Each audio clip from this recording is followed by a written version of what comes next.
Welcome to the Stronger Leader Podcast, home of the #Stronger movement, where we explore the fascinating tapestry of human experience. I'm your host, Tony Cardello. Each episode, we'll sit down with a remarkable guest to dive into their unique journeys, from successful business leaders to individuals who have faced the darkest of times and emerged stronger, even from some of the inspiring youth of this emerging generation. We'll also cover essential topics on marriage, leadership, as well as spiritual, physical, and mental health, all in hopes to provide you with the tools and motivation to navigate your own life's challenges. Whether you're here to learn, grow, or simply be inspired, there's something for everyone. So get comfy, settle in, and join us as we embark upon this journey together. Don't forget to hit that like and subscribe button as well. Turn on the notifications so you'll know whenever we drop new content. All right, let's get started.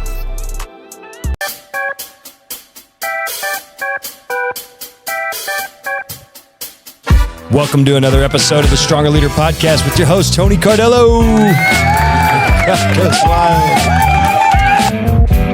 I'm here with a special guest today and a friend of a friend that said his story is remarkable and I can't wait to hear it. My man, Darren Fulcher. Darren, what's up, my man? Nothing much. How are you doing? Good. Good. Studio audience was lined up to get in here for you, bud. Exactly. Well, I'm going to start this one off a little bit more commercial. We recently, the Stronger Leader Podcast has gained some interest in the marketplace, and so we now have a sponsor. So this episode is sponsored by the Mod Projects, and what the Mod Project is, they have all these really cool Apple Watch bands. And as you can see, I've got the, see it on there good? Yeah, I got the rose gold one here. These are the AP, the Automir, the AP watches. They're like $40,000 watches. So this is not a $40,000 watch, so you know. But yeah, you guys should go check these out, the Mod Projects. I'll put a link in the description below to their site and follow them on Instagram with all their latest releases and stuff. But anyway, all right, that was the commercial part. I got my man Darren here. Darren is a friend of Tim Gibson, was a past guest of ours here a few shows ago, and Tim said, man, you got to meet this guy. He's a longtime friend of mine, and his story is even more remarkable than mine, which his is pretty good as well. So I'm excited to hear more about it, and Darren, thank you for making the time to come on the show and, give us this opportunity to get to know you a little bit. And, I purposely haven't really spent a whole ton of time connecting with you because I wanted to use this time to do that, right? Okay. So first, let's just start out with just tell the guests, who you are, just the basics intro, where you're from, where you grew up, and then let's get into your story. My name is Darren Fulcher, as you said before. I grew up in Kansas City, Missouri area. I still live in the Kansas City, Missouri area. I lived at some point in California, in LA with my dad. But I'm from here. I'm an attorney. Played football growing up. Was involved in sports, and so that's pretty much in a nutshell. Yep. The basic intro. What kind of law do you do? I do personal injury. I'm a litigator. All right. I like to be in the courtroom. All right. I love it. Are you a bulldog in the courtroom? I can be, only when necessary. Yeah. There you go. I believe in. You win the fights. You don't have to. There you go. And so you learn how to get through things without always having to be that bulldog. Yeah, that's good. And so hopefully your reputation precedes it. So I got to know, growing up, did you want to be a lawyer ever since you could remember, or what was your pathway as a child? What did you think you wanted to be when you grew up? Probably about 8 years old, I told myself I wanted to be a lawyer. No kidding. What was the inspiration? A lot of my friends wanted to play professional sports. Mm-hmm. And I just start looking at everyone saying, if everybody became a professional athlete and I was their attorney and their agent, I love it. I'm good. Capitalizing early. That's great. So what part of Kansas City did you grow up in? I grew up 76th and Paseo. Okay. Right off Paseo, 76 Terrace. Yep. I would say probably a lower middle class neighborhood. Good neighborhood. It was, I didn't realize what we didn't have. Yep, I've heard that several times. So it was. I enjoyed it. We played all day, ran around and played sports all day long. We had in my neighborhood, we had some great athletes in my neighborhood. Yeah. And so I grew up playing with these guys, even though I was the smallest one. I grew up playing with these guys and being tough with them. Diverse race, mainly black, mainly or mix, or would you have? It became predominantly a black neighborhood, but when we first moved in there, it was a pretty mixed neighborhood. We were probably one of 2 or 3 black families, I believe, at that time. But then over time, it became a black neighborhood. Got it.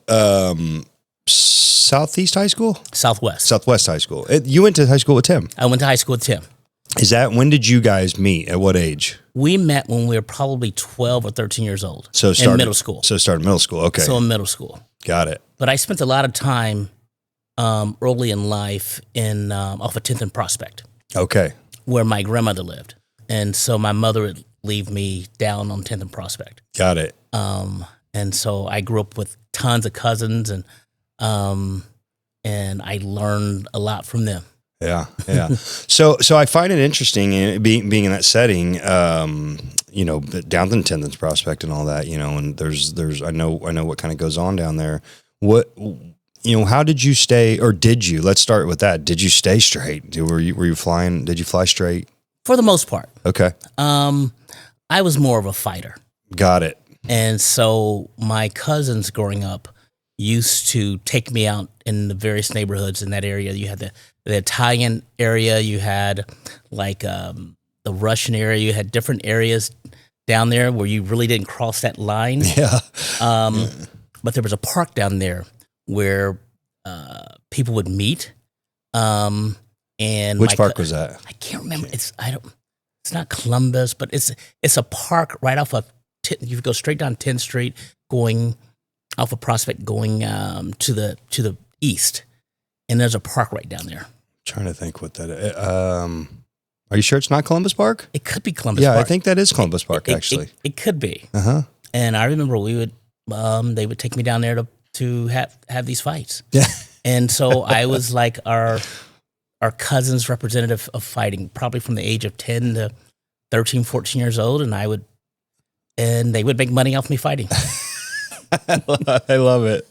They were so you were a bulldog. You were just a bulldog in a different way. You're like a fighting bulldog. Mm-hmm. Okay, so and then so tell me a little bit about your upbringing. Tell me about your family dynamic. Siblings? Did you have brothers? Parents married? Tell me what that dynamic looked like. Well,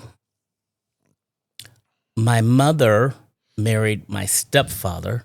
Okay. When I was probably about 4 years old or so, 4 or 5 years old. Biological father ever in the picture? Yeah, he was in the picture, but I'm going to tell the story if I can. Okay. I have 3 older sisters, mm-hmm. a younger brother, and a big brother. Okay. My mother, by the time she was 25, she had 5 kids. Got it. And she had been married to Johnny Fulcher, which originally, that's who she'd been married to, and she had 4 kids with Johnny Fulcher. Okay. I was her 5th kid. Got it.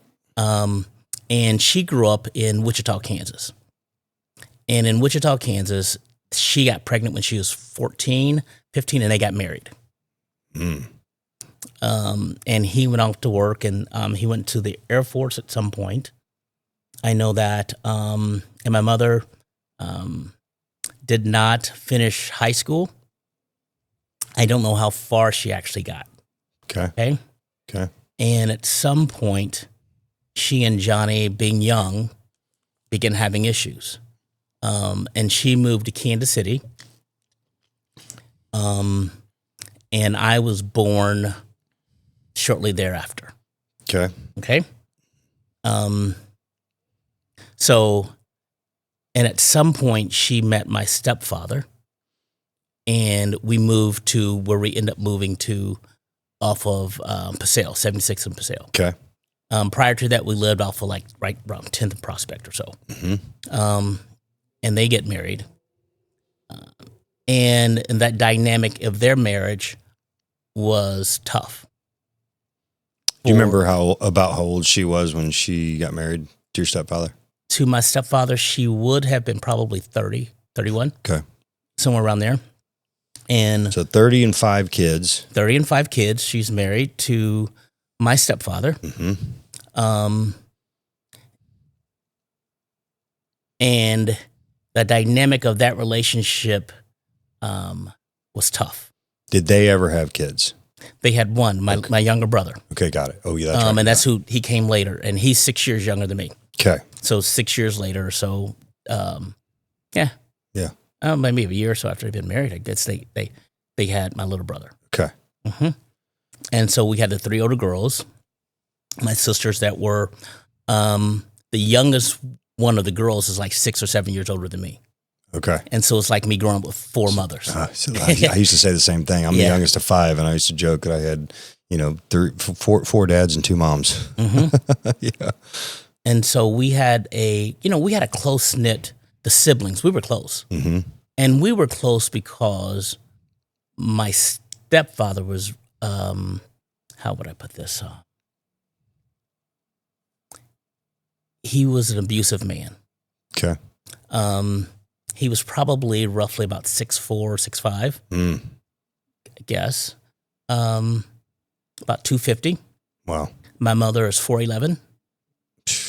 And I remember when I was 5 years old.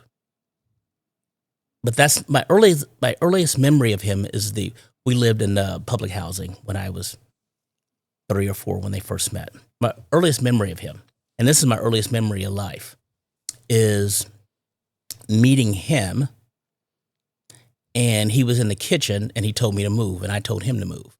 And so both of us had a standoff until my mother made me move. At 5 years old? Roughly about 3 or 4. Oh. And then they got married, and they got married, sometime after that. Mm-hmm. And this fast forward to when I was like 5, that's the first time I remember him hitting her. Okay. In the time that he hit her, he hadn't come home the night before. So on a Friday night, he didn't come home. Saturday, we had gone to my grandmother's house on 10th and Prospect. And did you see that happen? Yes. Okay. So what ends up happening is my mother puts us on the bus, and we take the Paseo bus all the way down to 10th and Prospect to hang out with my grandmother. Mm-hmm. It got late, and my grandmother had someone bring us home. And so when we got home, he was there. And I don't know if he had been drinking or what the issue was, but I know that she wasn't tall enough to unlatch the door to their bedroom because they had a lock on the inside. So she was trying to unlatch the door. And I remember her asking me for my stool in order to unlatch the lock. And I have my little stool there. And as soon as she opened the door, he just punches her. And she began to run, and he's dragging her. We had a flight of stairs, and he's dragging her by the hair as he's hitting her. My big brother at the time was 8. And so my big brother goes over to stop the fight. And I remember my stepfather at that time punched my big brother, in the face. And I just remember blood everywhere. He's 8 years old. And I go over to start biting my stepfather on the ankle or wherever. And then he kicks me across the room. I go back. And he kicks me again. I go back. And eventually, my sisters come down and they're like, "Bob, stop." And he leaves the house. And my mother runs to a neighbor's house, and the neighbors call the police. And at that time, the officers that showed up at the house chastised my mother for causing a problem in the neighborhood. White cops? White cops. Mm-hmm. And they basically said, you need to mind your place. You need to be lucky that you're in this neighborhood.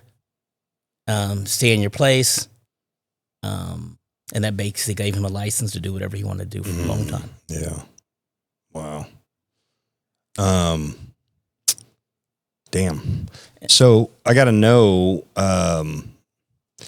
what at the first introduction, here's a guy that takes on a woman with 5 kids. Like, man, that's pretty cool. Mm-hmm. You know what I mean? You got to admire that, right? Mm-hmm. Absolutely.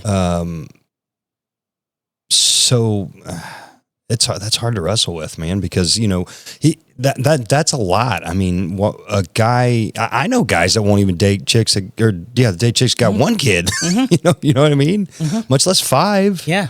And so there's an element of like, wow, that's pretty cool, man. That's pretty honorable. And then he turns around and does this. It's like, what's the miss there? I think the disconnect for him was he was the only child. And I think that a part of, we were always there and we were always like a family, and he wasn't used to that. Mm-hmm. And for him, he had a problem with my big brother, because my big brother looked like our father. Mm-hmm. They were splitting image. And that created a problem for him. And he was a bit of a jealous man. Mm-hmm. Not just a bit. He was a jealous man. Mm-hmm. And so that created a problem for him.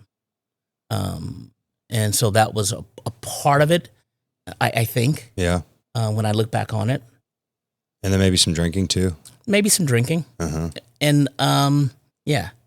And so that was a part of it. And my mother was kind of very meek.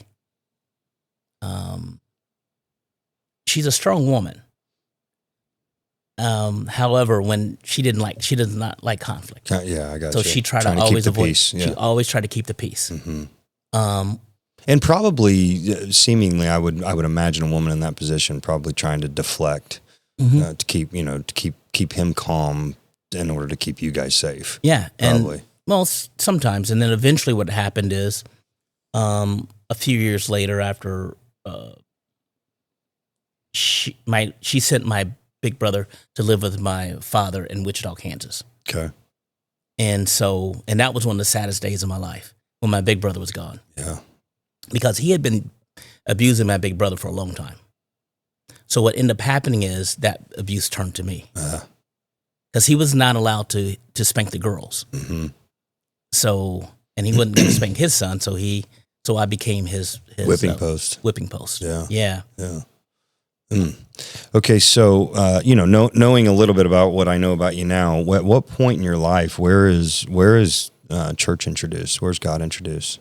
Ever as a child? Ever as a child, we grew up in the church. Okay, all right. And my mother, including with him. He was a deacon in the church. Oh gosh, yeah. So that's even worse. I figured you were going to say something like that. Yeah, he was a deacon in the church. Does anybody in the church know what's going on? I believe so. I think they had counseling with the pastor once or twice. But he was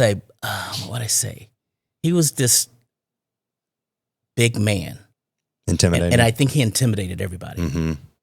Yeah. And I think they just kind of hands off. Yeah. And I think that's how they dealt with him. Most people dealt with him that way, except me. And from the age of 5, every year I would tell him, I'm going to kill you. Mm. I'm going to kill you. I would look him straight in the eye and go, one day I'm going to kill you. When I get bigger and stronger, I'm going to get you. Mm-hmm. And that was my attitude towards him. Mm-hmm. And I had that sort of, so I grew up, even though I grew up in the church, I'm in the church. I was in the church choir. I was on the junior usher board. But I think what sustained me during this time period was I began reading my Bible at an early age. And I remember praying at the age of 8, 9, 10 years old, going to bed every night praying, because I was always afraid that this was the night he was going to kill one of us. Mm. And so I had that stress constantly, that fear that something was always going to happen, because you never knew when it was going to explode. And then I no longer had my big brother there.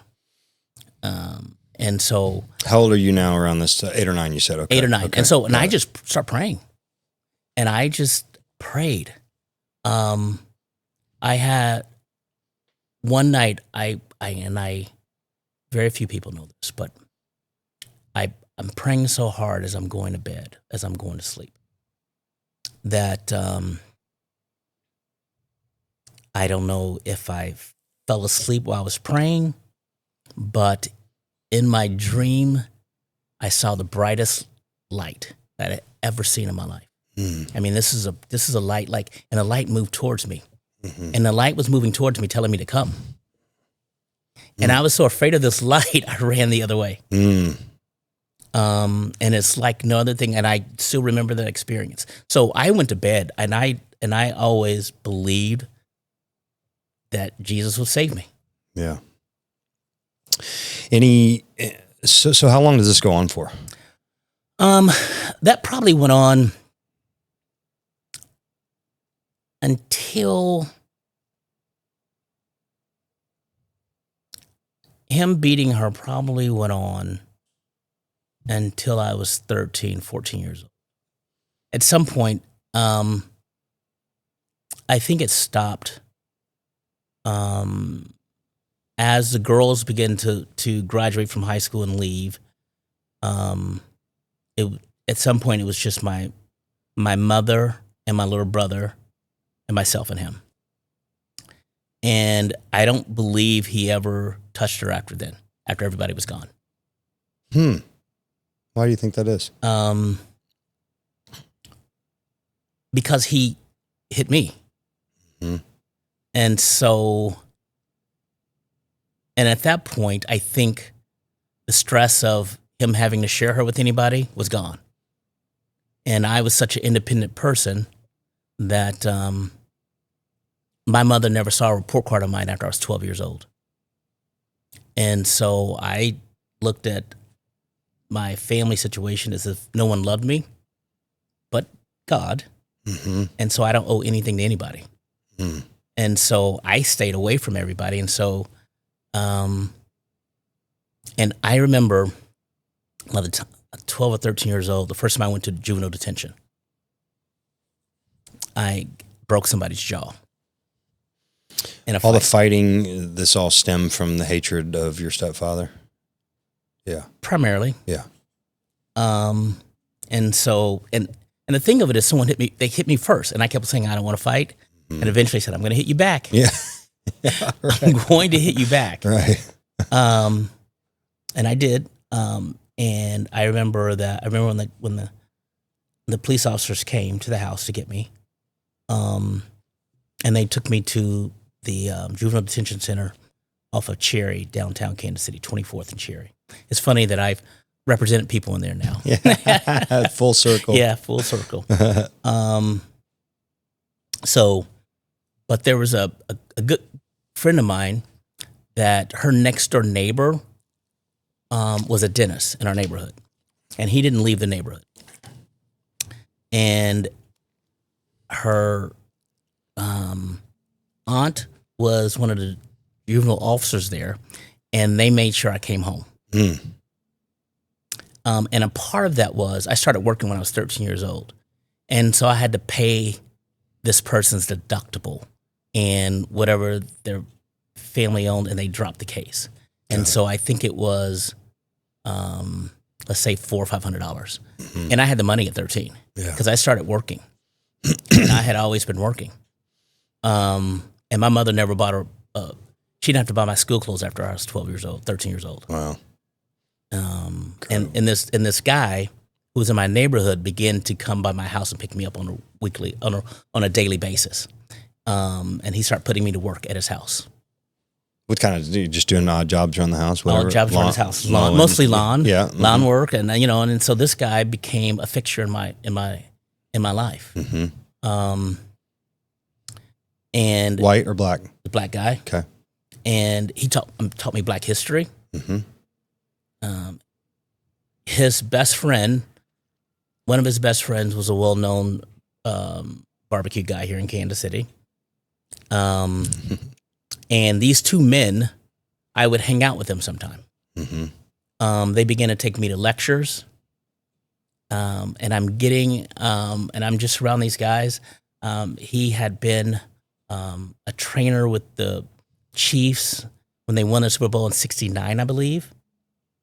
And so a lot of old football players would come through his house And he would pick on them, saying that I tell them, "Hey, he's tougher than you guys. He could take you out."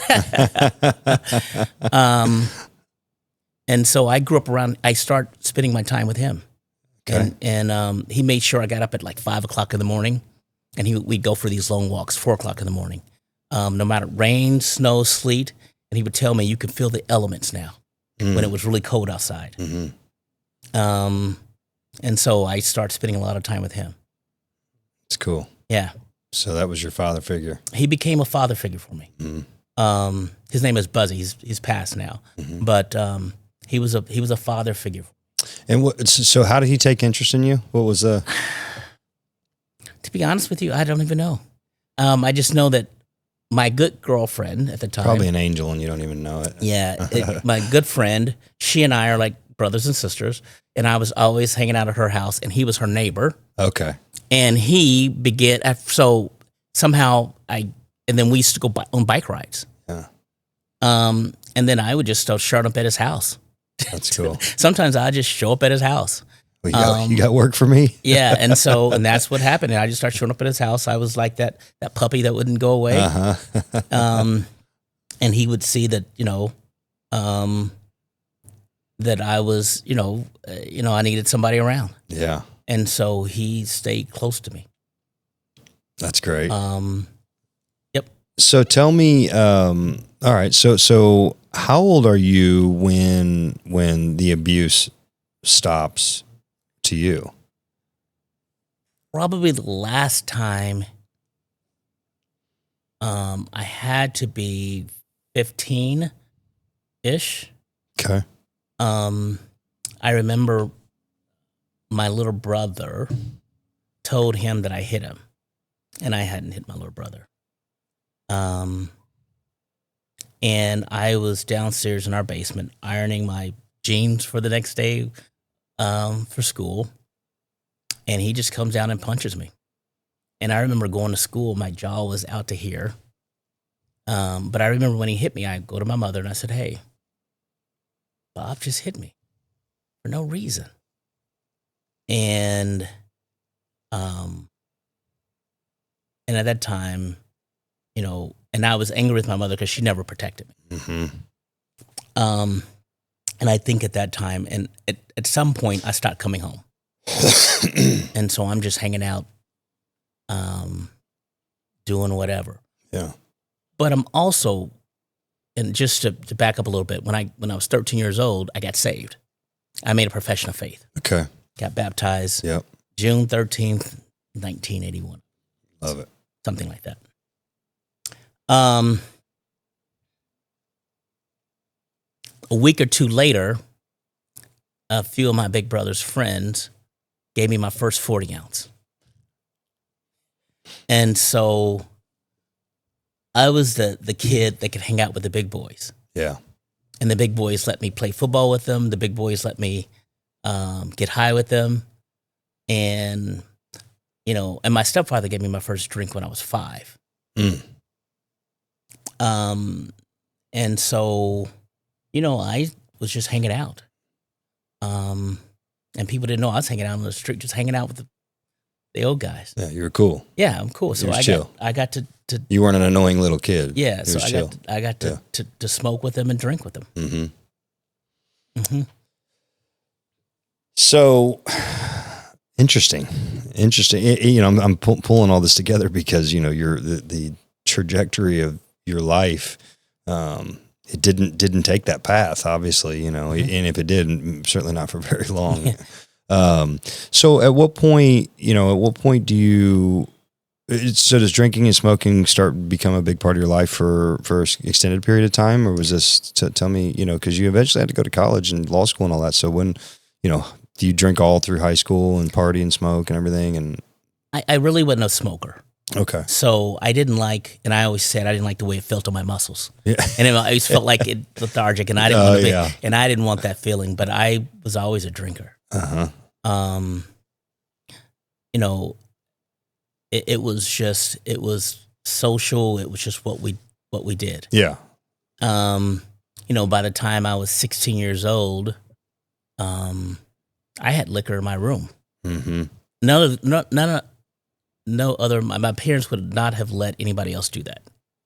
My mother would have not. My mother was very strict with the girls. Mm-hmm. They had strict curfews. She was strict. What they could wear. But I was at a point in my life where I was like, screw you. Mm-hmm. I'm gonna do whatever I want to do. Mm-hmm. So that was that, and so I was the black sheep of my family.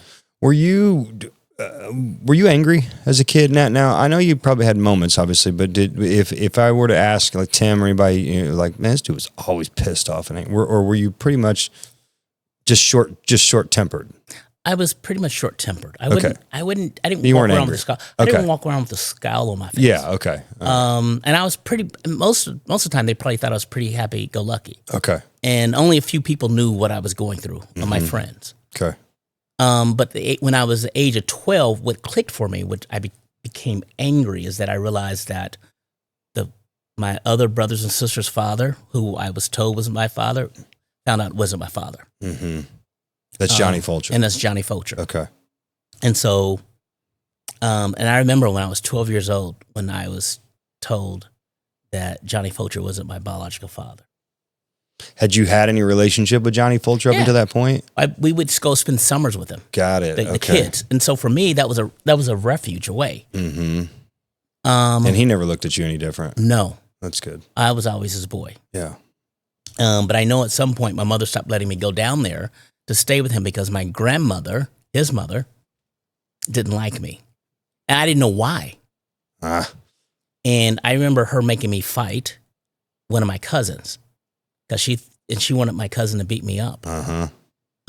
Shit. And so I ended up beating him up. That backfired. And I think my older brothers and sisters went home and told my mother at the end of the summer we would take the bus there. And so for summers, when my brothers and sisters would go, I wasn't allowed to go to Wichita. And so I would have those summers there with just my mother, Bob, and my little brother. And my little brother was a baby at that time, and so who was Bob's kid. So you're just kind of, you're the odd man out, like everywhere you go, everywhere you turn around. Mm-hmm. Man, that had to suck. So probably rejection, and that's why you had that screw you mentality, because everybody was like, screw you up until that point, right? Yeah. And so, and I would say this, Johnny Fulcher, when I was 12-ish, I said to him, when I found out that he wasn't my father and my mother, and he never wanted my mother to tell me. And I still, this very day, don't know why she told me. But she did. And he and I were talking on the phone the day that she had told me. And I said, screw you. I don't want to talk to you. You're an effing liar. Mm-hmm. And he goes, you're my boy. And you always gonna be my boy. Mm. So whenever you're ready. And he gave me that space. And I remember we hadn't talked for a couple of years. I mean, he would reach out and I would be like, mm-mm. And my grandmother died, his mother. And I went down with the family to the funeral and gave me a hug. And it was like it was it. And so I realized that he chose me. And I was just telling my sister this a couple days ago. I said, whatever anybody's relationship with Daddy, whatever it was, I just know that he made me feel special because he chose me. Mm-hmm. And he always said I could do whatever. And he always believed in me, just like Buzzy did. But he was tough. And I remember I remember on the podcast, Tim was talking about his friends that went to the Army. 2 of his friends, we did that like when we were 17 years old and come back. I was one of those friends. Okay. And when I came back, I start college, but I really didn't know what I wanted to do. And I'm living ex-girlfriend's mother's boyfriend's apartment. I'm going from here to there. And then I met the third most influential man in my life, and it was a girlfriend at that time, her like adoptive father, a Jewish man. And I'm at their house, and they lived right by Southwest in the biggest house in that area. So they were, I'd love to go into this house. And one day he looks at me and her, he goes, "You guys are oil and water. I wish you guys had never met." But he said, "But you brought him into my life. He's my son from this point on." And he said, "You don't have to sleep in your car anymore." I didn't know how he knew I was sleeping in my car. And he goes, "Your room is upstairs." And he became another influential person in my life. And I'm assuming Jewish white family then. Mm-hmm. Very cool. Yeah, and cool. His wife was a biochemist, and he's the guy that went to Princeton. And incredible. And so I would have these incredible conversations with him. Couldn't lead him to Jesus. Yeah, I couldn't lead him to Jesus. I tried. I did take his wife to church with me. And so he and I, he was another person that I got close with, and eventually, at some point I moved to California to be, because Johnny Fulcher told me this. He goes, "I'm gonna give you 1 year to get your together." Mm-hmm. And he got me an apartment in LA. And he was a mechanic, some sort of mechanic designer. He originally worked for Boeing, and then he went to work for Northrop. And he was one of the builders of the stealth bomber. He was in Wichita. He had to work for Boeing. I think everybody does at one point. Yeah, and that's what happened. So I was out there, and he used his per diem to get me an apartment, his daily per diem, and but he was tough on me. And he just said, I remember I went to some JUCO out there, and no one had ever asked me for a report card. And after the first semester, he goes, what are your grades?" And I'm proud. I show it to him. I had all A's and a B. And he looks at me and goes, "What the F is this?" He goes, "You don't have to work. I pay your rent. The least you could do is get all A's. And don't ever bring another B into my house, or I'm gonna kick you out." Let's go. And that's how he was, and that's how that's how he was towards me. Now, Wayne was softer, the Jewish guy, and Buzzy was that my intellectual one on the other side. But Johnny Fulcher was like, "I'm not putting up with this ever with you."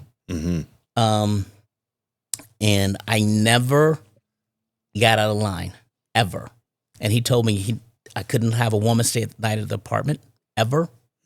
He goes, "Because a grown man takes care of his own woman. And if she's at my apartment that I pay for, that's my woman." Yeah. And that was what he began to teach me. Yeah. I love that. And so those three guys I had at various points in my life would come along and say, "Hey, that's enough. Yeah. That's enough." And so that's so Johnny Fulcher was the guy that chose me. That's awesome. That's really cool. So, well, then did you ever get to connect or meet your biological father, your actual? Mm-hmm. Okay. Tell me about that. And this is going to be a weird story. Okay. I always want to know what I looked like who I looked like at some point. And it ate at me from the age of 12 to 15, 16 years old. And I was, in Wichita, Kansas. I got to be 16, 17, maybe 18, maybe 17. And the Donahue show was on. And it was about you need to find someone. And I remember calling the Donahue show. Oh, yeah. Yeah. Because I would ask my mother about him, and she wouldn't give me much information. And I would hear from like uncles and aunts who teased me that Johnny Fulcher wasn't my father. I got teased about that growing up. And I didn't even know he wasn't my father when people were teasing me. And I would go to my mother and go, "Hey, this is what they're saying." Yeah. And they were pretty cruel. I had family members that were cruel. And I end up finding him through that show. And So did you go on the show? No. Oh, yeah. Okay. No, they just they just connected me with, and then my mother began to fill in some of the blanks. And when I found him, he was in prison and feds. And he began to write me. What kind of bit was he doing? It was for, and this is way back then, but he got caught bringing Mexicans across the border. Coyote. And he was married to a Mexican lady. Okay. And so I don't know if he brought her family or something along that line, and he got caught doing that. Gotcha. And he was in jail for, when I found him, I don't know how long, he probably wasn't there very long, but that's when I met him, and he actually he began to write to me and talk about Jesus Christ. Oh, okay. And so that was another connection I had, but he and I never really were close. I only saw him a couple times a month. Okay. And at that time, I felt like I was betraying Johnny Fulcher. Sure. Yep. And so I had limited contact with him. Did you ever get the full scoop of what happened? Why you didn't? Well, my mother and she was married to Johnny Fulcher. Oh, okay. And so, and at some point, she was living with him, and they were living in Denver, and she was pregnant with me, and she came back to Kansas City, and Johnny Fulcher said, "We're going to be a family again." So they had separated, or something. And they had separated. Okay, they were separated, and then they got back together, Okay. and they decided we're going to be a family. Give him my name, and we're going to leave it at that. And so that's how that happened. Okay. And I know that my biological father came and stole me one time because he was like, "That's my son." And so there was a tussle for me, and my mother found me at some point. And so at how some old point, were you? Were you a baby? I was a baby. Yeah. So I don't know that. You don't recall so I don't know that. And so I didn't see him. The first time I ever met him, I was 19 years old. Wow. Holy crap. Lots of rejection and I mean, just a lot to take in for a young person, you know, to absorb. And, man, I have a profound appreciation for who you are now and where you are. So tell me this, you drank? Mm-hmm. Did it become a problem? Would you consider yourself an alcoholic, or did you just drink a lot? I know that sounds stupid, but you know what I mean. No, I have abused alcohol at various points in my life, to the point where I'm like, do I have a problem? Mm-hmm. Is it to the point now where you don't drink anymore? I don't drink anymore. No, is it because of being sober, or just because I just decided that I was you just didn't have any room for it. I just had any room. Yeah. And it's a recent thing. Okay. And I just decided, how long ago? Since probably about a month and a half. Oh, good for you. Yeah. I just decided that that's not what I want to do. Yeah. Love that.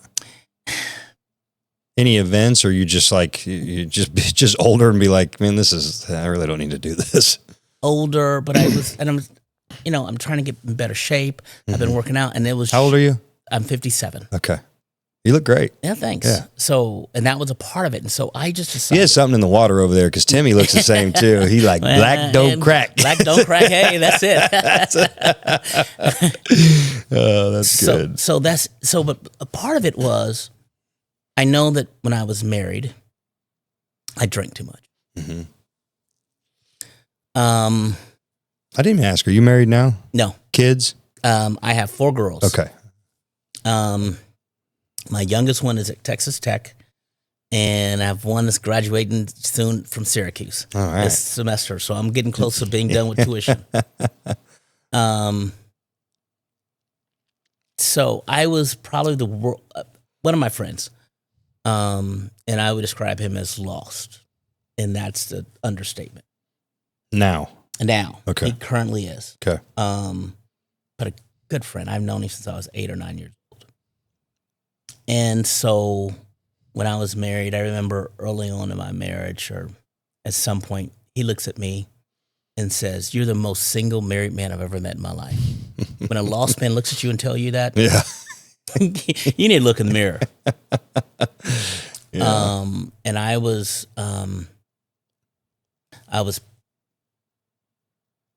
not drinking every day, but Thursday night or Friday night, I'm hanging out, Mm-hmm.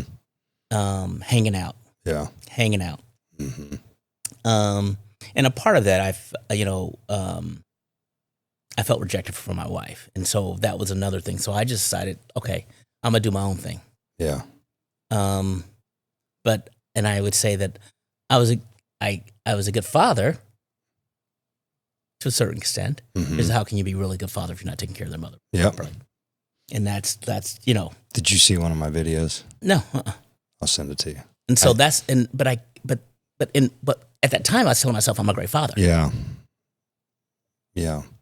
Because I'm taking care of the girls. I'm at all the events. I'm making sure they got what they need. They're in great private schools. But the most important thing that you're missing was how to take care of their mother. Yeah. And so And she was, she became a reflection of me. And so we had how long have you been divorced? Since 2016. Okay. She moved on, remarried? No. Any reconciliation, maybe? You guys been on any dates? No. This is what I would say. We have become better friends over the last year and a half or so. Mm-hmm. She had a traumatic experience with the guy, mm-hmm. and I just looked at her and I said, "You need to get counseling." Mm-hmm. At that point in time, I don't want to tell her business, but yeah, I got you. And so, but I also looked at her and I just was brokenhearted for her. Yeah, because at some point, I began healing. I'm not healed, I got but you. we're always healing. And I always say, I don't say I'm a grown man, I'm a growing man. Right, that's right. Yeah. And I was involved in the church. She wasn't. In our marriage. Ever? Well, her parents are missionaries. Oh. And I chose her because Yeah. I wanted a Christian wife. Sure, absolutely.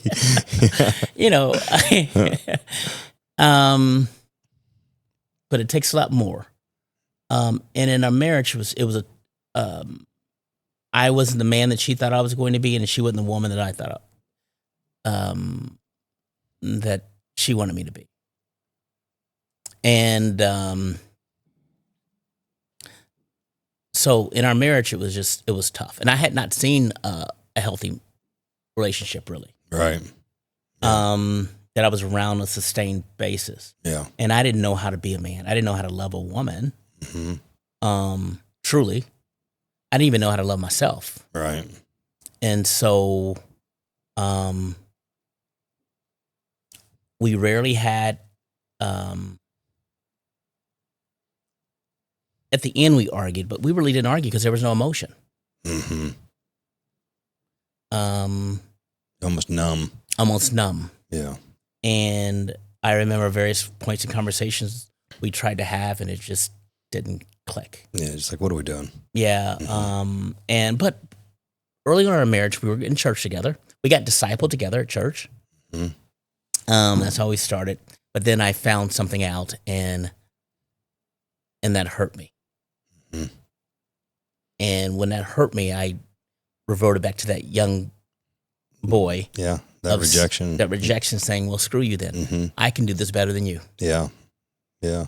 And I'm going to let everybody know what I'm doing. I don't care. Yeah, so you had a lot of unresolved hurt as well. Yeah. Mm-hmm. And so that's what, so for her, she wasn't used to that because her father's a missionary. He's, yeah, right. good guy. And then dealing with me, it was, so her heart hardened. And at some point, I'm like, I need to get back in the church. Any cultural divides? Is she black or white? She's white. She's white, okay. And I said, I need to go to church. Was there any complications with that at all? There were complications with that. There were. From her, and I would say mostly with her parents. Uh-huh. Wow. being Christians. That's I would say, I mean, they would say they didn't, but I couldn't. You knew it. I knew it. There's some angst. Yeah. Well, there's a culture divide that, I always come from the position of when I'm dealing with my children, I'm trying to correct them before I correct the other person. Mm-hmm. Yeah, like, right. Hey, I want you to do right.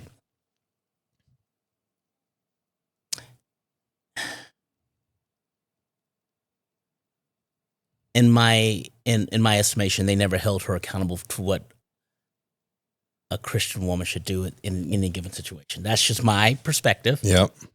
And everything was always my fault. I know it starts with the man. I know that God started with Adam. Right.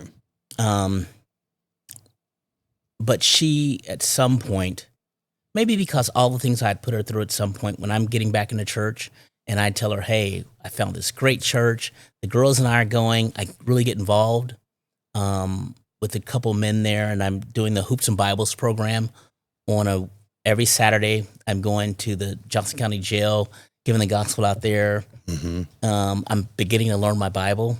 I'm beginning to spend my daily time in the Word.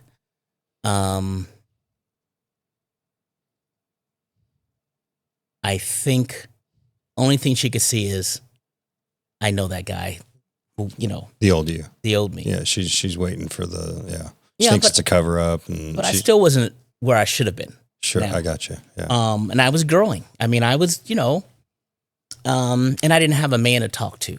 Mm-hmm. And I remember going to her father saying, hey, I have these temptations. What do you do with these? He goes and tells her. Yeah. And so that just oh my gosh, yeah. So you imagine. So I'm like, dude, I can't tell any, I tell the guys in church and no one ever understood. Uh-huh. And eventually, because I had committed adultery, the church kicked me out.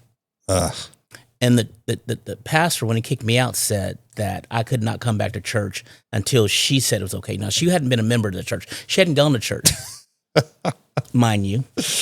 Oh, my gosh. And that started another journey for me. And I just realized something. I spent more time. I remember trying to read the Bible in tears because it hurt me so much. Because I loved that church. I just wanted to be around.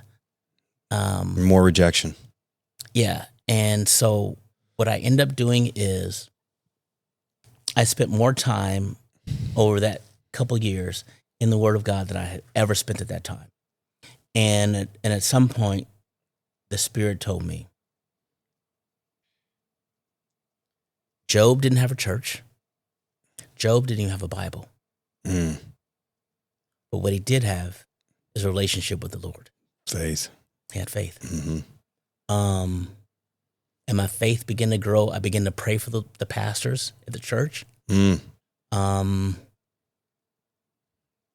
And I remember going back talking to the pastor because they asked me to come back to church when they found out I was going to this other church, and he wanted to say that I shouldn't be there but come back to this church. And I said, well, I said, well, you kicked me out because of this under 1 Corinthians 7. But when you get to 2 Corinthians, Paul told them to go after that man they kicked out of the church. He said, you wanted to follow the Bible, but you didn't follow it. Mm-hmm. I said, but I love you. You're my brother. And I said, at some point, I had to question my own salvation, which the pastor looked at me one day and said, because my in-laws would give me little verses about how I've lost my salvation. Yeah, taken out of context. Yeah, took it out. They took Hebrews 10:26 out of context. Go right to the Old Testament to do that. Yeah, and so they're taking these things out of context. But so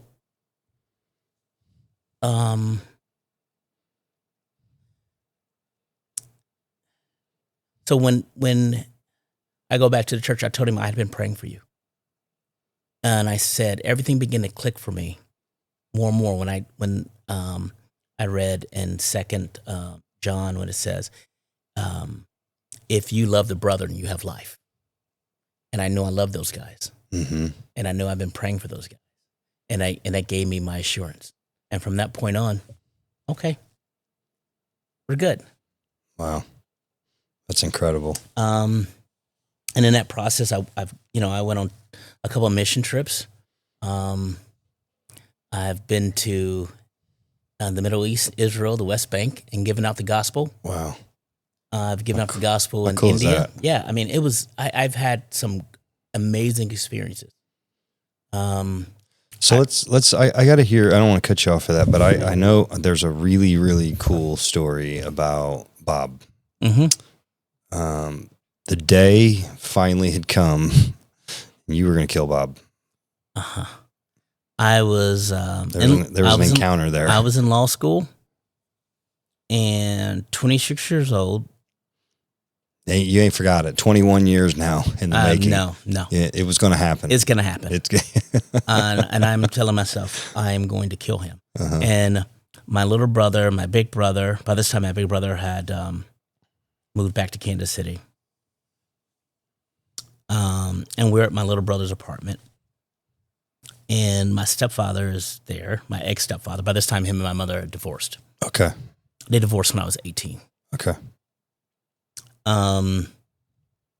And they're drinking. I stopped drinking because I'm at this point in time. I said I hadn't seen him for years. Yeah. This is my, at this point in time, I'm benching 350. Something. I'm. You ain't the 5-year-old boy getting smacked around no more. And so I'm like, okay, this is I got this. Mm-hmm. Plus, when I was in the Army, I learned hand-to-hand combat. Mm-hmm. Now I got this. What were you gonna do? Well, first I was gonna hit my little brother and knock him out. Mm-hmm. So that he wouldn't stop you. So he wouldn't stop me. My big brother wasn't gonna stop me. Yeah. He was like, hey, help. Yeah.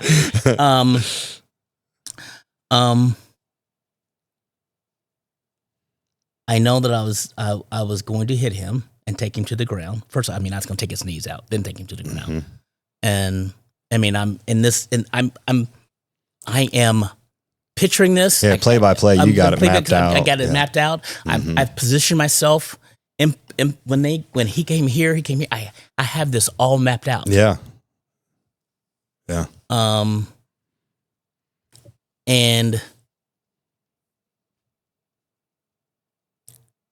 my stepfather turns to me.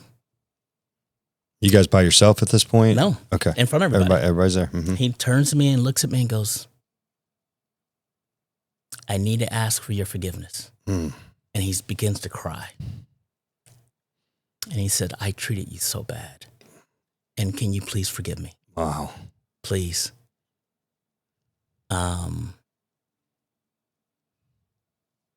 And I looked at him and said, yeah, forgiven. Mm. Because he had just given me something. Yeah. That no one had ever apologized to me before. And he was the first person to apologize. And from that point on,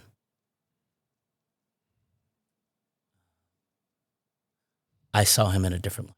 Sure. I started having pity for him. Yeah, right. Because I began to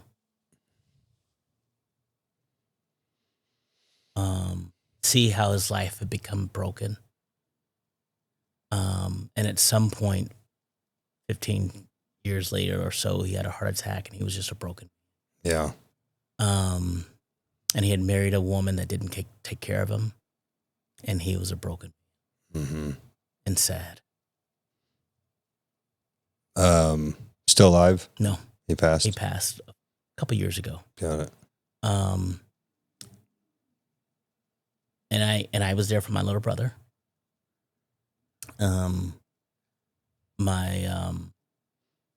remember right after he passed, one of my sisters, because my sisters they called him Daddy Bob. They loved him. And they're planning a funeral at some point. And I'm there, but I'm not there. Yeah, sure. I'm there, but I'm not there. And I remember one of my sisters called me, like, Darren, this has got to be tough for you. And I said, I forgave Bob. I said, I don't even, but I've learned to keep my distance too. Yeah, with boundaries. Yeah, I just, he wasn't my father, but he's Jermaine's father, and so I'm there. I'm here for him, and that's it. My little brother. But I began to feel sorry for Bob. Yeah, right. What'd he do for a living? What'd Bob do? He worked for the city. He was like one of the city supervisors on those road crews. Okay. And he... So stable. Yeah, stable. Had a stable... And my mother, while she was working at, I think it's like a CVS, but it was like Cat's drugstore. Mm-hmm. She became, she got her CNA, and she became a nurse. I remember her studying. She was using like some program off of PBS or something, of the evening news or something. Yeah. I remember her studying, and then eventually my mother at some point, without a high school education, ended up owning 2 homes. She could balance our budget for this country. She has never been without money. Yeah. She's still alive? Yeah, she's still alive. She's always worked. She's retired now, but she always had 1, 2, 3 jobs. She is probably one of the most resilient people I know. And so physically, socially, mentally, so she's been through it. She's been through it. And she would say, but for the grace of God. Yeah. And so I saw her lean on the Lord plenty of time. I gotta know, man. A lot of rejection in here, and you're praying, and you're praying for this to stop, and it doesn't stop. And because I've heard stories like this before, where and this is what leads to people turning from God. Because I asked him for help, and he didn't, and he was like everybody else. God didn't answer my prayers. And so, was there ever a period in your life where you ran from God, or screw you, like you, everybody, you ain't listening to me either, screw you too? Did you take that posture, or was it more just like, man, where you at? I never said screw you to God, but I did shake your fist at him a couple times. I did say, I'm going to do my own thing because I got this. And so there's a point in time in my life I'm thinking, I got this. Yeah. And he has to remind me, no, you don't. Mm-hmm. Mm-hmm. Did you stray from the church for a while? Oh, I strayed from the church. Yeah. You're one of those guys I would ask you if you're like, nah, I don't go to church. I got my own relationship with God. No, I never said that. Okay. No. Okay. I wasn't. I've always had a healthy fear of God. Yeah. Okay. And I've always been afraid he's going to get me. Mm-hmm. Yeah. But also, if you've seen that movie, Officer and a Gentleman. I have. It's an old movie, right? Old Cary movie. Grant? No, Officer and Gentleman is with Richard Gere. Mm-hmm. And his father was an alcoholic. He ends up getting into the Navy, the flight school. And he is very good, but he's very selfish. And he's always screwing up. And his drill sergeant is Louis Gossett Jr. Okay. And during this process of him not getting a weekend pass, Louis Gossett Jr. is trying to get him to quit. He's putting him through all the physical stuff, just trying to get him to quit. Because, you're too selfish. You don't need to be in my army or you're in my Navy. You don't need to be flying my fighter jets. You're not your character. You don't have a good enough character. Mm-hmm. And at some point during the movie, or during this weekend when he's going through hell, the drill sergeant looks at him and said, "Why don't you quit?" And he says, "I don't have nowhere else to go." Oh, yeah. And that's how I felt about God. I have nowhere else to go.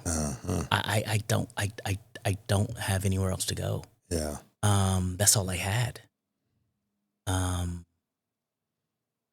Good that you recognize that. And that's it. I have come to the conclusion, I don't care what you say about me, where I end up. That's all I have. Yeah. I have nothing else. Mm-hmm. And I learned that when I was 8 or 9 years old. Reinforced when I was 12. My first attempt at suicide. How'd you try to kill yourself? I took my stepfather's blood pressure pills. Oh boy! I took a whole thing of them, and I just threw up. No one ever knew it. And so, I just, and God was like, no. Yeah, right. No, Yeah. no. You said first attempt, multiple attempts? Oh, and when I was married, I drove my car. I had a cool little Porsche. So I drove it 160, 170 miles an hour. And took my hands off the wheel. And I just wanted to look like a crash. And I don't know, nothing happened. What, you mean the car didn't crash? The car didn't crash. It just came to a soft stop. I couldn't even tell you. It's like God just took the car and moved it. I have no idea. Yeah. Wow. I've had experiences like that. I watched one of my friends get shot in front of me. Killed? Mm-hmm. Mm-hmm.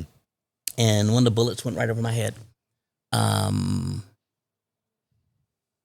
And I was going to go fight. I thought they were fighting. Yeah. And these guys are shooting. you didn't bring a gun. Yeah, and so God has always had me. And I always say that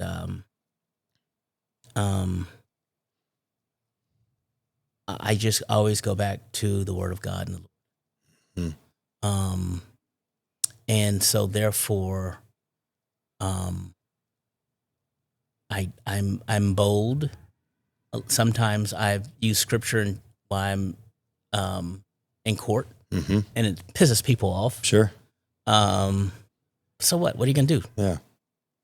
What you gonna do? It's truth. Even if you can take, because at one point I had my bar license suspended for.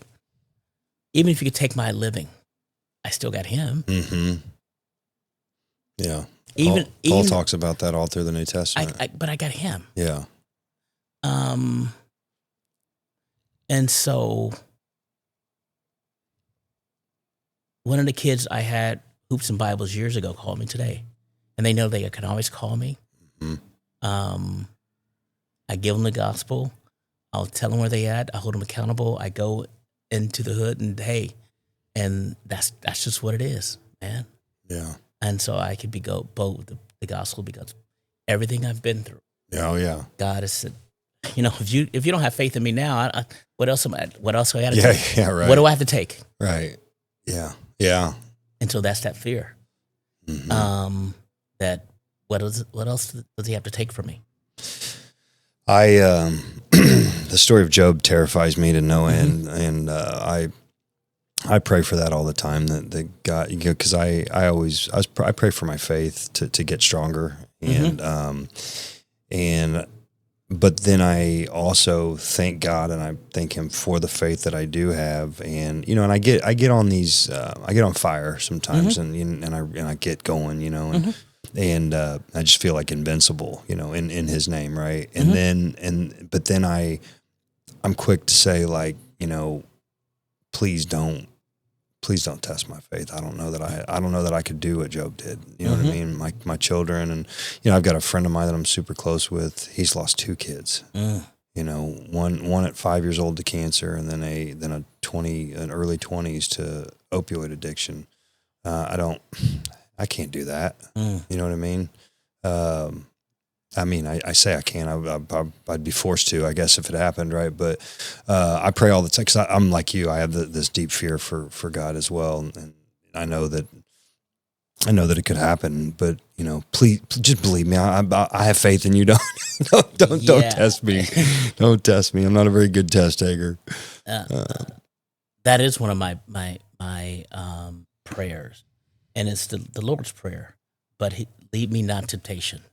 Absolutely. Charles Spurgeon, the old pastor, said, I read one of his sermons years ago, and he said, don't make me too rich or too poor. Mm-hmm. He said, if you make me too poor, I don't know what I have to steal to feed my family. Mm-hmm. Lead me not to temptation. Don't make me too rich where I think I can forget you. Yeah. Yeah. Amen. I remember a buddy of mine that I worked with, his dad, he thinks his dad had a lot of money, and so he used to ask his dad, how much money you got? He said, more than I need and not enough. So, yeah. Yeah. So, same, man. Yeah, I get that. So don't give me too much. Don't give me too little. And, you know, and I do pray, don't tempt me in certain ways. Yep. You know. I'm weak. Yeah. Don't hurt my girls. Yep. Please don't hurt my girls. Right. You know. And so that's always, you know, I've been that, please God, test me that way. Right. Yeah. So, well, you've had enough taken from you and enough rejection, and you've been, you're forged by fire, brother. Oh, well, you know, I would say this, and a lot of times what I go through is usually have been public. And I don't know if, I was the first Black student body president at the University of Kansas. I was featured in LA Times, CNN, you know. Awesome. At some point, well, I say that, but when I was student body president, while I was student body president, it came out that I had hit my girlfriend. Oof. And it became a big firestorm where they wanted to oust me for being student body president. And the girl that I hit was Wayne's daughter. Oh, yeah. I mean, there was a lot to the story, but I smacked her, and I should have not smacked her. But that was all over the news.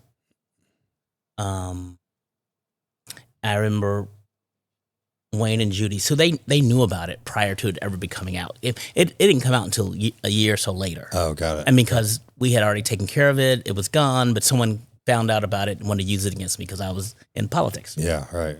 Someone had an axe to grind. Mm-hmm.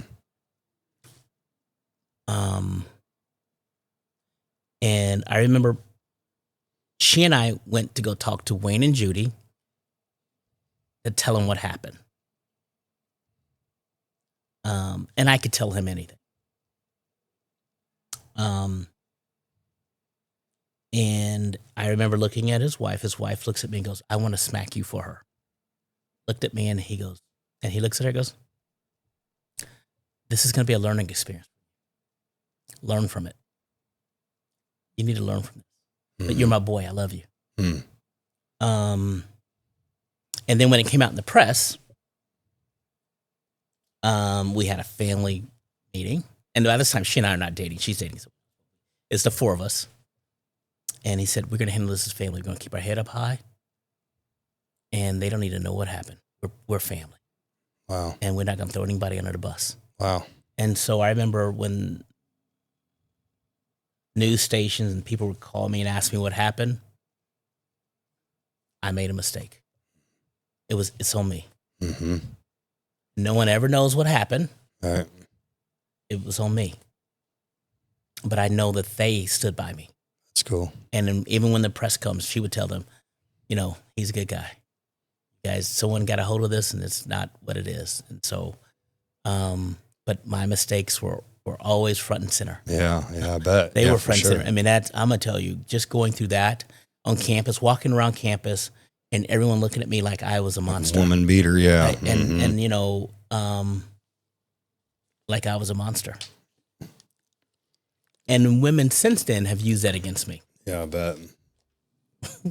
Yeah. I've dealt with them like, dude, stop. That's the devil. The devil has a way of convicting, trying to convict you. Yeah, I was just talking to somebody today about that. I got a lot of past transgressions that still come up, you know, randomly, and just is what it is. You know, I was talking to my buddy about his girl and, you know, the arguments, whatever, and she keeps bringing up old stuff, and I was like, dude, and he's like, you got to stop it. You know, it's old, it's over with. You know, you need to drop this. I said, bro, that ain't the stance. The stance is, hey, you know, I'm sorry. I'm sorry I put you through that to where you still got to question me today. You know, I'm hoping one day you'll be able to get over it, but until then, it's my bad. You know, I own it. You know, and he's like, I already told her that. I said, keep telling her that. I said, it obviously ain't healed, and ain't, you know, you got to keep, and it just, you know, and listen, I got an SBA loan to buy the business that my wife owns and operates. And, I've been out of prison over 20 years. And, I had to get the SBA loan, I had to sit down and write an account for every single arrest. And gosh, dang, I didn't realize how many times I had been arrested. Dating all the way back to when I was 17 years old. They had to go into the caves and pull microfiche out to get my court files. But I had to go through all that. And it's, it was a humbling experience, right? But I was initially pissed off. I'm like, I got great credit, I got great income. I'm a good person to loan money to, right? Business wise, right? And I'm thinking of the character piece. I'm like, I'm a youth leader now. I'm who's judging my character? And then I quickly was like, God humbled me. He's like, hey, bud, these were your choices. Yeah. Your choices didn't go away. Yeah. Those are choices you still made. Those consequences of those choices. Absolutely. And there's ripple effects that people don't understand. And there's good and bad to it because, when I became, you have to go through a background check Pull that mic a little closer to you, just a little bit. Yeah, you have to go through a background check as an attorney. Yeah. And I've been arrested at least 12, 15 times. Yeah. And so I had to go through all that and put all that down. Yeah. And I think that's why I think sometimes the Missouri bar looks at me. I am always on their radar. Yeah. Thug. We got some thug. Yeah, we got a thug. We got a thug that's an attorney. So, but that's a consequence of choices I've made. Now, those are not saved people most of the time I'm dealing with. Correct. And so their idea of a new creature is different. They don't have that concept. Yeah, right. And so I have to understand how lost people behave. Yeah. And so how we treat each other should draw them to us. 100%. Yeah. And so my attitude is always one of humility when I'm dealing with them. Okay. That has to be. It has to be. Yeah, it has to be. Because at the end of the day, you did it. Yeah. End of the day, I did it. Yeah. Right. And that's how I approach my ex-wife. End of the day, I did this. End of the day, I did this. Now I think today she'll tell you I'm the greatest guy ever. Or, right. like, dude, but I'm not, So, yeah, but I put us in that situation. Sure. And I always hold my daughters accountable. No matter what, I don't care what happened. What was your part in it? Yeah, that's right. What was your part in this? We're not going to blame anybody else. Try to tell my buddy today, the more of a situation that you can own, the more of it you can change. Yeah. And so, that's good. Yeah. That's good. And I usually tell my daughters, this is something I always send them something on a regular basis, but a couple of weeks ago I sent them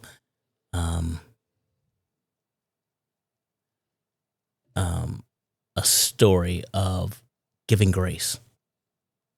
Even when you didn't deserve it, and you give that grace. Yeah. Even when the other person didn't deserve it. Well, for us, it's so cliche, but we're supposed to live like Christ, right? And I was telling my buddy today, I said, dude, like you're complaining about getting crucified by her for this, one slight you made a comment on a Facebook post and she's like nailing you to the cross for it. I said, but you did something to offend her. I said, Jesus literally got beaten, killed, tortured, and nailed to a cross for nothing. Nothing. He actually did nothing. You actually did it. So what makes you think you're going to be any different, dude? That's just, that's that. And so when we follow Christ and we can overlay any sort of, accusations, wrong, whatever. Okay. Whether I didn't do it entirely, maybe I only did part of it. He did none of it. And a part of it is this. I think a lot of times when we give out the gospel, we go to people and say, hey, do you want to go to heaven? And it's about them. We always make the gospel about them. Instead of looking at it from this perspective of, you don't deserve it, but he's given it to you. He didn't deserve it. We are not worthy. Even if he never took me to heaven with him, he's still worthy of my worship. Mm-hmm. Amen. He's still worthy of my worship. He's still worthy of the glory. He's still, no matter what. And if I'm making it all about me, what I've done for him, I can do nothing for him. I don't add anything to him. Mm-hmm. I add nothing to him. I am grateful that he's given me the opportunity to open my mouth and say he lives. Yeah. And his blood covers my sins. Yeah. I don't deserve it, even if he said, Darren, you got to go to hell. I deserve that. Yeah, right. By all accord. I purchased that. Mm-hmm. By all accord, yeah. Yeah. Yeah. The beautiful thing is that he said, you don't have to stay there. Or you don't have to go there. Yeah. Because I did it for you. Uh-huh. So it's all about him, not about me. Yeah. It cannot be about me. People could get that. The world would be so much better, right? It's that simple. I know it's deep and it's profound and it's not a tangible and it's not a worldly thing that we can grasp onto. So I understand people's reluctancy to buy into that concept, but it's real. Buy into it. It's real. Yeah, I mean, you think about Hebrews 11:6. It says, but without faith it's impossible to please him. Mm-hmm. It's impossible to please him without faith. For he that cometh to God must believe that he is. Amen. Yeah. And he is a rewarder of those who diligently seek him. And so in that, he goes, it's impossible. You think about this word impossible. Right. He didn't say probable, could be, maybe. No legal terms here. There's impossible. Right. Beyond a reasonable doubt. Beyond a reasonable doubt. He's not leaving it. He's not leaving it open. Uh-huh. And he says, but you must. The words that they use, must, impossible, must believe that he is. Definitive words. Yeah. And that's faith. Mm-hmm. He is the I am. Mm-hmm. I don't add anything to I am.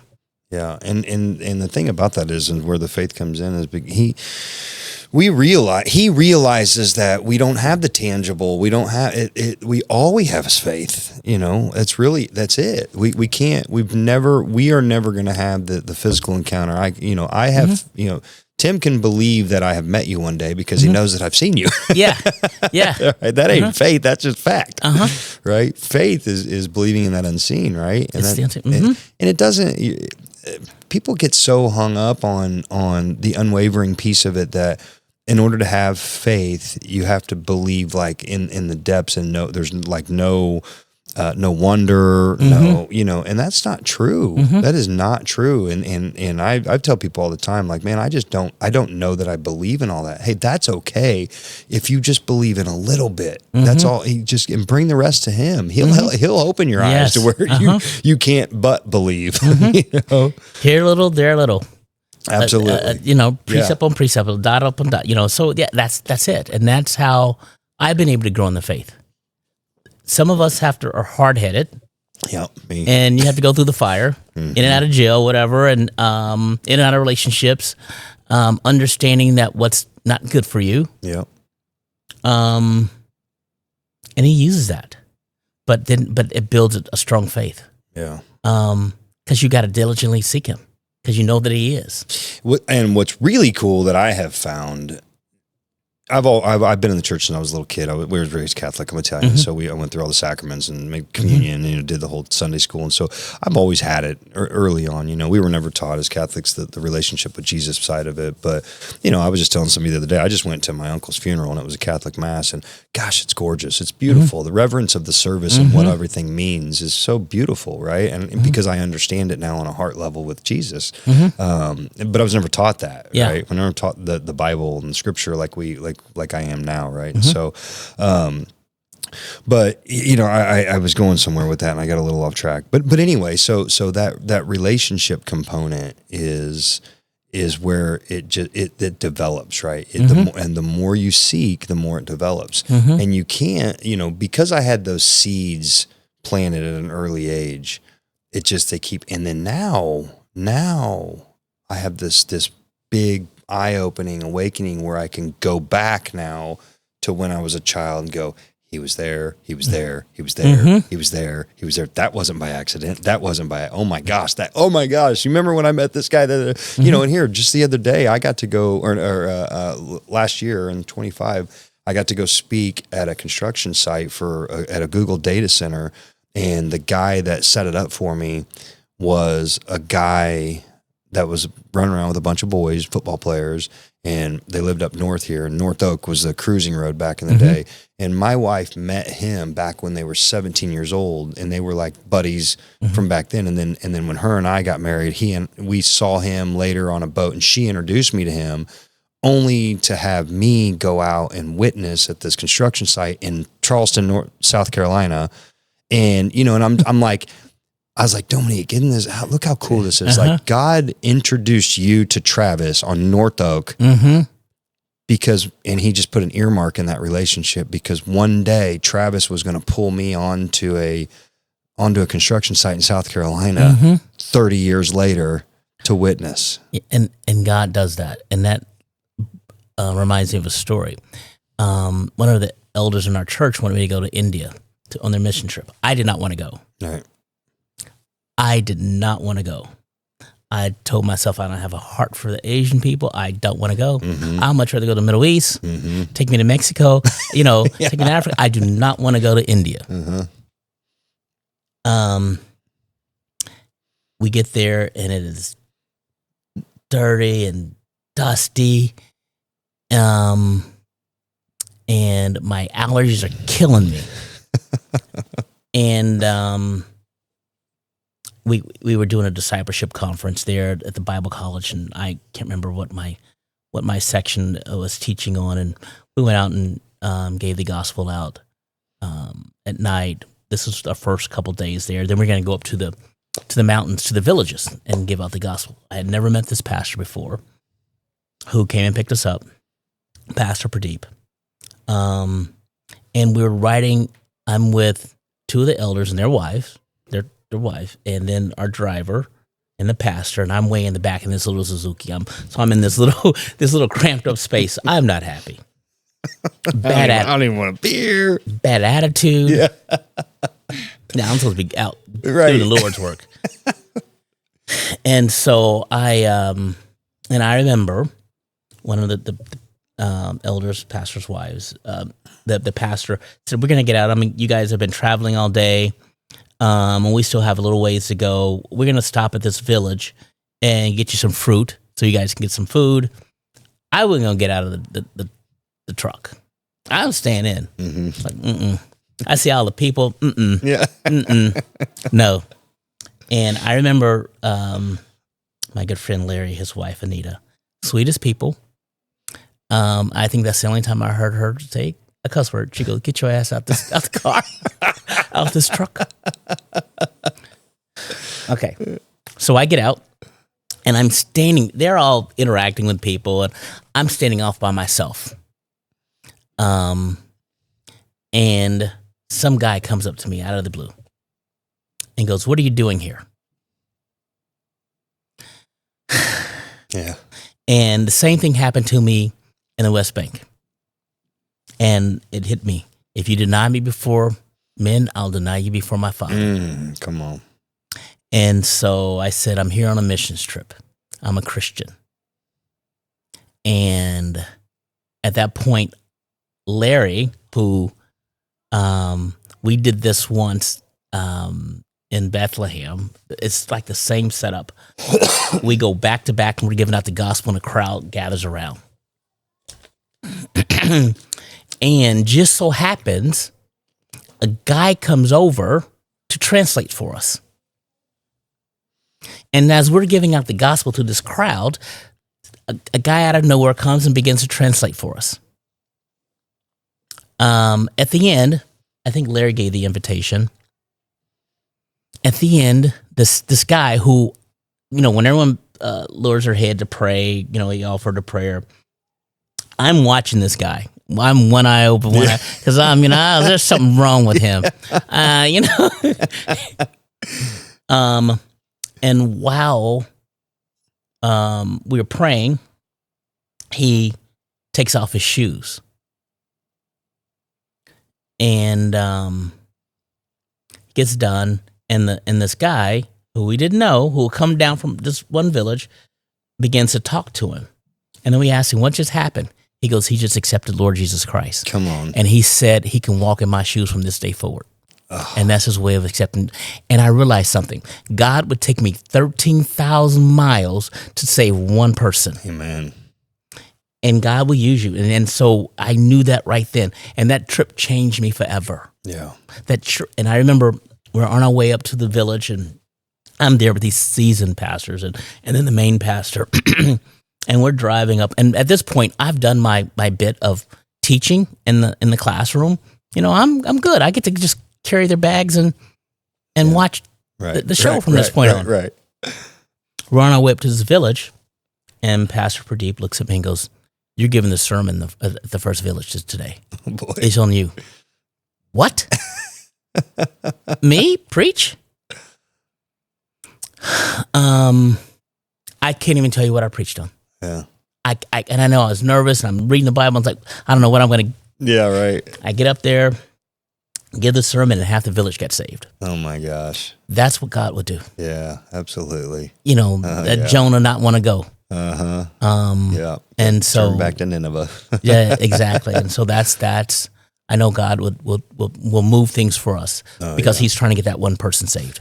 Yeah. That's how much he loves us. When I went to that deal in South Carolina, it was really cool. I just had this moment before I was leaving out the first day, and I just got down by the bed. I was in my hotel room by myself, got down by the bed and got on my knees and prayed and just, why am I here? Why you got me all the way out there in South Carolina? I was going to share my testimony. It was suicide prevention, suicide awareness month, and the construction industry next to the military is the highest suicide rate for men. And so we were talking about mental health, and I was sharing my testimony of, drug abuse and, turning my life over to God and all that. And so I was like, God, you got me all the way out here on this dusty ass construction site. Who am I here for?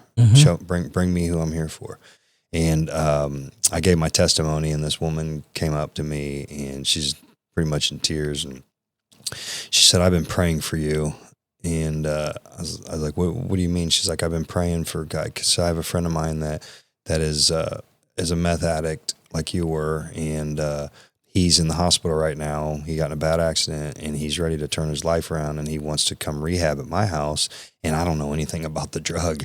and I've been praying for God to help me and give me the strength and the wisdom and of how to do this. How do I help this guy? She's like, and here you are, like your testimony. Like I gotta know, what did you do? What'd your wife do? Like, how'd she care for you? I don't know anything about this drug. And I said, it's funny. I got down on the bed on my knees today, and I prayed for you. Yeah. And she goes, what do you mean? I said, I prayed for God to bring me the person I was here to see. And so here you are. So we're still friends this day. Her friend's doing freaking awesome. The one, so he came home, and she's rehabbing, and he's rehabbing at her house, and all. Yeah, it was really cool. But that's good. Yeah. So anyway, there's his fingerprints and brushstrokes are all over the world. If you have the eyes, if you want to believe it and see it, you'll see it. Exactly. You will. Yeah, and he's there. Yeah, he's sure. there, and he loves us, and infinitely. And that's all he wants to do is love us. That's all he wants to do. But I have to warn people. I've been studying the Book of Revelations for the last couple of years. I went through a couple of years study, and I think part of the reason why I'm here is to warn people that when he comes back is wrath. I mean, people don't know. It's like, you go over here, you go there. You're going, you ain't. Yeah, and it's terror. It's going to be, and I don't want to see anybody go through that. He doesn't want to see anyone. He doesn't want anyone to go through that. And so we have the time now to warn people, because he tells us that the time is at hand. In the first chapter of Revelation, the time is at hand. It's at hand, and we're in the last stages of the church age. It's at hand. I don't know if he's going to tarry before I die.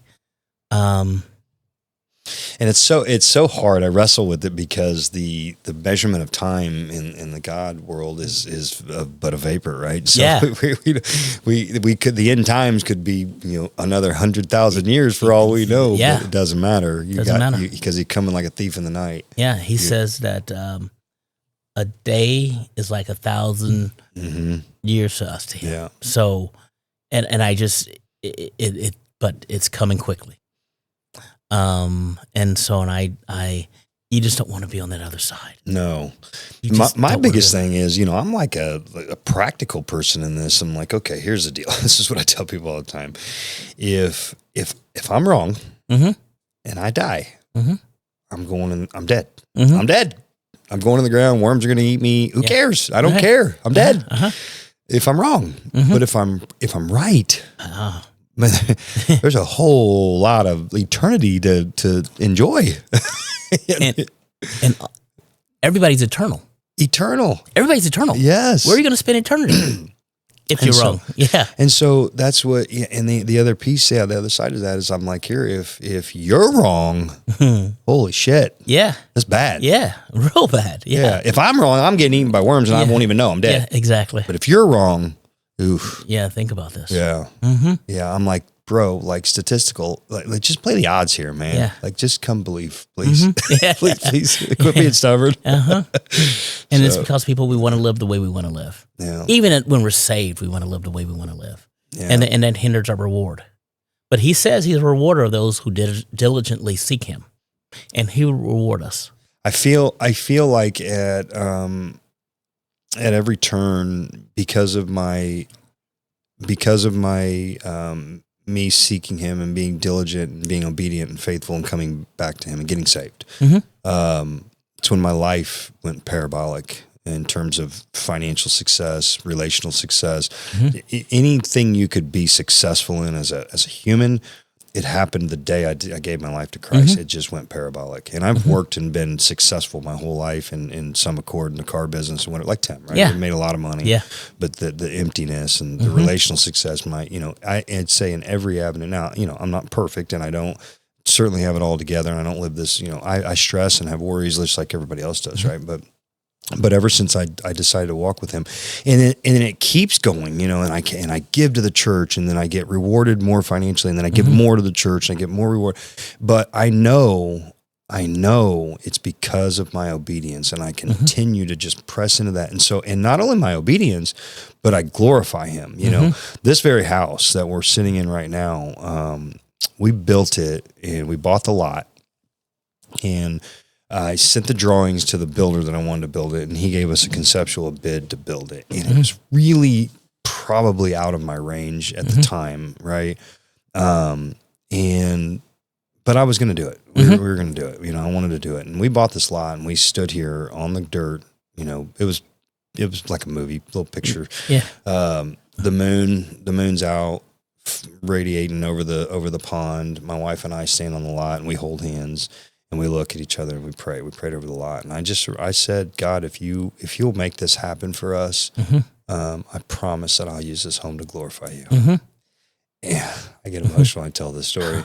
And I remember like after a year or so, we're in the house, we're running the youth group, and we had 40 kids up in my living room, with one kid had a guitar. And he was strumming the guitar, and all the kids were worshiping. And I just remember this overwhelming like sense of fulfillment and joy that, like him beaming down on me at that moment. That well done, good and faithful servant, right? Please. And so I feel like because I continue to pray for those things in my life to happen, and I promise to continue to glorify him in those. He continues to multiply me, and so that's like this whole Stronger Leader mission that I'm on. I ask for his multiplication, and keep aligning me with influencers, and so that I can get this out. And I launched the book, recently. I got to get you a copy of that book too. Yeah. And just the multiplication just keeps happening, but at every single pass. Why are you doing this? What's this all about? To glorify God. Yeah. And I tell everybody, listen, everything I do, when I tell you like everything is with calculation of leading people to Christ. I go to the gym. I pick what outfits I'm going to wear. That has some sort of religious symbol or something. I'll show you this sweatshirt I just got. It's John 3:16, but it's the first letter of every word. So it looks like everybody's like, what's that say? Because it's just FG, and if you're like, what? And I got it like 2 weeks ago, and I've gotten to share the gospel like 50 times in the last 2 weeks. So people are like, what's that? I'm like, you know what John 3:16 is? It's for God so loved the world, like, just a little bit, planting seeds like that. And people are like, that's cool, and then, but I know it's planting seeds. Yeah, it's planting seeds. You know what I mean? It says the word does not come back void. No, never. You put it out there. You're not wasting your time. I'm not. You're not wasting your time. And listen, I've made so much money in my life and had boats and cars and just things, right? And was just left empty, gutted, empty, like it's so empty. My relationship with my wife sucked. Everything, nothing was good. I was strung out on meth, right? At my highest financial point, I was in my lowest, personally. And so ever since I've given everything to him, it's like this deep sense of fulfillment. I joke people, how you doing? Man, listen, I'm so good. If I were any better, there'd be two of me, and I don't think you want another one of me around. Yeah, exactly. I mean, seriously. I mean, it's like, everything. I try to tell people all the time, I walk almost with an arrogance because like what you were saying earlier, like you can say, do, take any, whatever. I got him. I have him in my heart, and it almost is an arrogance. I'm almost like, all right. I mean, say what you want. Okay. Do what you're going to do. Yeah, you do what you're going to do, right? Do what you're going to do. Right. So, but I think we align in that regard, man. Yeah. I always say that God plus none is a majority. Amen. God plus none is a majority. I love that. And so I just want to be on his side. Abraham Lincoln said something to the effect of, I don't want God to be on our side. I want to be on God's side. Yeah. When he was doing the Civil War, he goes, I want to be on God's side. I want to, hopefully we're on God's side. Amen. And so, and that's the attitude. I want to be on his side. And that's that. Yeah. Because that's the majority side. Yeah, absolutely. Yeah. It may be less people over there, but it's the majority side. God's army. It's God's army. So that's it. So, and that's how, okay, what you gonna do? Yeah, that's right. Let your next move be your best move, player. Yeah, what you gonna do? Okay, I got a big brother, Jesus. Yeah, right. I don't want. Okay. So there's do you know who Jordan Peterson is? Do you like Jordan Peterson? Yeah. So he talks about being dangerous, right? Being physically dangerous, and that's as a man you're supposed to, right? Absolutely. It's not virtuous to not fight because you're weak. It's virtuous to not fight because you choose not to fight, right? He who wields the sword, he who keeps the sword sheathed will inherit the earth. Something like that. Yeah. So, but anyway, so I'm saved, not soft. Yeah. Right. And that's it. Yeah. And so there it goes. And so I prefer to love you. That's right. I prefer to love you. Yeah. And judging by the way your stories of you fighting, it's probably better that you love them. Yeah, well, at this point I'm too old. My father once told me, you don't run because you're scared, you run because you know how. Yeah, right. The only place you got to get your butt kicked is in my house. That's right. That's good. I love it. Because I was going to go fight like 10 guys at once. I'm like, I'm going to go. Okay. Yeah. I had just beaten up one or two of the guys. I was like, I'm going to go get the rest of them. Yeah, right. Okay. Yeah. Oh man, listen, I could talk to you all night. That's good. This has been great, brother. I appreciate it. Yeah, the last thing I want to leave with, and I can't remember if I prefaced you with this or not, but these videos are going to perpetuate for until the end times, until they come, whether it's tomorrow or 1,000 years from now. But what kind of legacy? If you were to be able to speak to someone 100 years from now, whether it's a young man going through stuff that you went through or just somebody in life, what kind of legacy would you like to leave? What kind of advice to the future generations?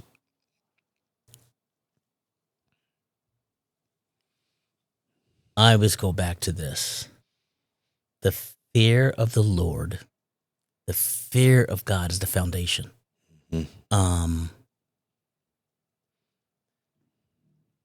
if we fear him as Christians, we will get our rewards, and we will help lead people to Christ because we know the terror that's coming. He says the judgment seat of Christ is terror for those that are going to end up naked, even those Christians. Mm-hmm. And so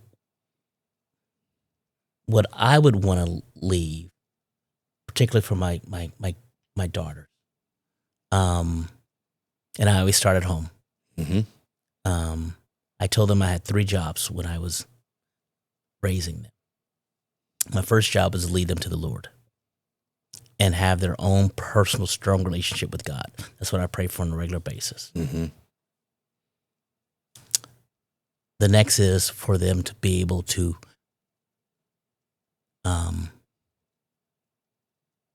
understand interdependence, because I didn't want them to be independent women. Right. And I explained to them this.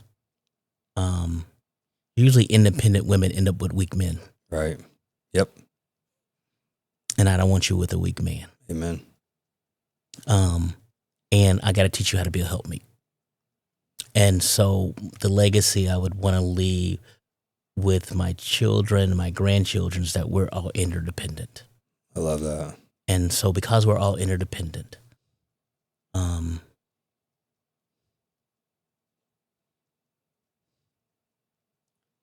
we need each other in order to get through this life. As Christians in particular, we cannot leave anyone behind. Right. And we do that in the fear of the Lord. Amen. Yeah. Amen. That's great. I love that you put that interdependent. That's good. Yeah, because I got to go out and protect my wife, and I can't go out and do the things that I do to protect my family if she doesn't do what she needs to do to help me protect the family. Exactly. It's a cycle and a circle that goes. It's complete. It's complete, and that's how God meant it. Mm-hmm. And I didn't understand that because I'd been so independent, so by myself, but I was never by myself. Right. Because God always brought those men along. Mm-hmm. If it wasn't for Buzzy, if it wasn't for Johnny Fulcher, who I learned later before he died, he couldn't even read. Oh, wow. That's cool. And then I was around, Wayne Regan, who was brilliant. Yeah. And so I was around these men that God always brought somebody around to me. Yeah, that's awesome. Yeah. That's great. Man, awesome story. Yeah. Great story. And I pray that God continues to, have a big hand in your life, and that you continue to do what you do for him. I have nowhere else to go. Yeah, you have nowhere else to go. I have nowhere else to go. I know that's right. Yeah, I have nowhere else to go. I know it. That's so cool. Well, man, if there's ever anything, I don't know what you're involved in ministry-wise and what you do or whatever, but if there's ever anything that I could do with the Stronger Leader stuff and you speak to kids, to I don't charge for this stuff. It's not a I sell cars for a living.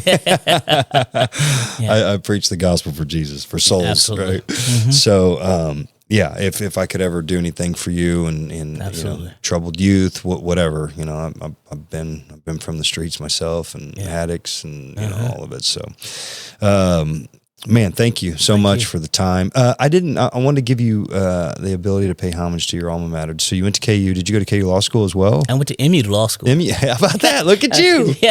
That's hilarious. So the border war days, you get to vote for both. You get to root for both. Yeah, but I'm mostly KU because the people at MU, when they found out I was from KU, they started giving me grief. And so I was like, okay, I got this. That's hilarious. We have some Jayhawks here in the house. My wife, she went to KU. She went to Lawrence, came back, went to the nursing program at the med center, and then spent 16 years in the hospital running the pediatric ICU unit. So, wow! So it was KU, and then my oldest daughter's a junior this year in high school, and she's looking at KU. Okay, good. My youngest is a freshman. She's looking at KU, and she's a nurse, and we own med spas, and so they have an interest in the business, so they're going to go get nursing deals. And my daughter's getting her nursing down at Texas Tech. There we go. And so I told her I would invest. I told her, I said, I'll get you your business license too, but don't tell your sister. I mean your MBA, because this is the one that didn't want to do anything. I said, I'll pay for your graduate school. I'm not paying for the other one. Yeah, so. That's great. Just a motivator. All right, man, I'm going to hit the ejection seat here. Let me do my little outro, and then we'll get out. Okay.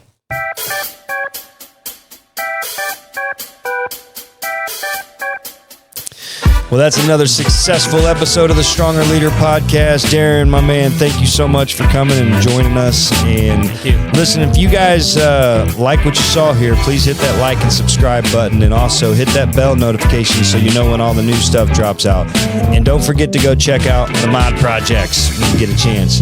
As always, be good, be blessed, be stronger. Peace.